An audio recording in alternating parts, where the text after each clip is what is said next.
95% of the time, people get this wrong.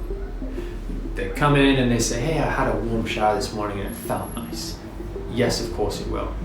Warm shower is going to loosen off the muscles, going to increase the blood flow through the muscles.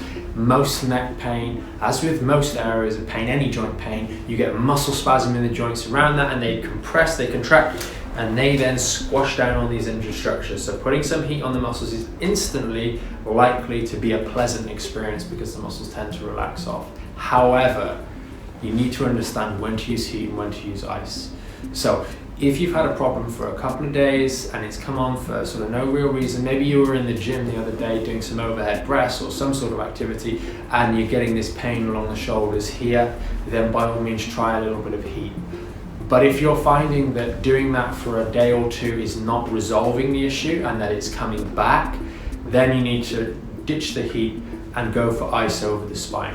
Now what we normally recommend, and do bear in mind there'll be conflicting information on this. There's tons of different research that says tons of different things, so it's very difficult for the layperson to actually get any consensus on this. But something that we do here that works is doing up to 5 minutes at a time, a couple of times in the hour, directly over the spine, consistently for a couple of days. Do that over this section here. So it's right in the middle of the spine. You tuck the ice pack down your collar, and that's generally going to apply it to this whole area.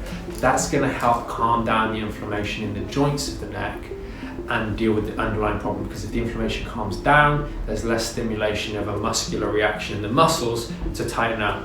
Now there may be some other issues that are at play. Your posture may be bad, your neck may have an inappropriate curve going through it, numerous different issues that can mean that ice and heat just isn't enough to get the job done, and that means you need some treatment.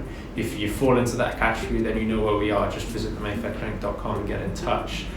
But you need to know when to use ice and heat, and as a general rule, try ice over the muscles away from the spine to start with, but if that doesn't resolve in a few days, you really need to switch over to ice.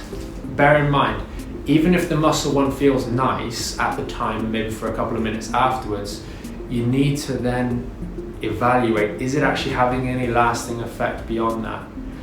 Icing, on the other hand, will not really feel much difference generally whilst you're doing it or shortly after. If anything, you might feel you're a little bit more stiff because the muscles don't like the ice so much.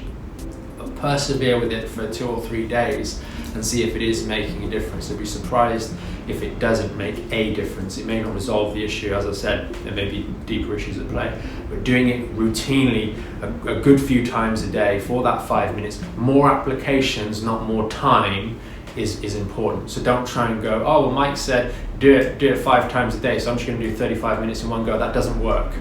Do it 5 times a day or 7 times a day through the day, 5 minutes each, rather than that one hit of 35 minutes. And you can do it more frequently than that. There's no problem. If you're at home because the neck's bothering you that much, you can do that. But just remember, it's more likely that ice is going to be helpful, and if it doesn't resolve, get in touch with us.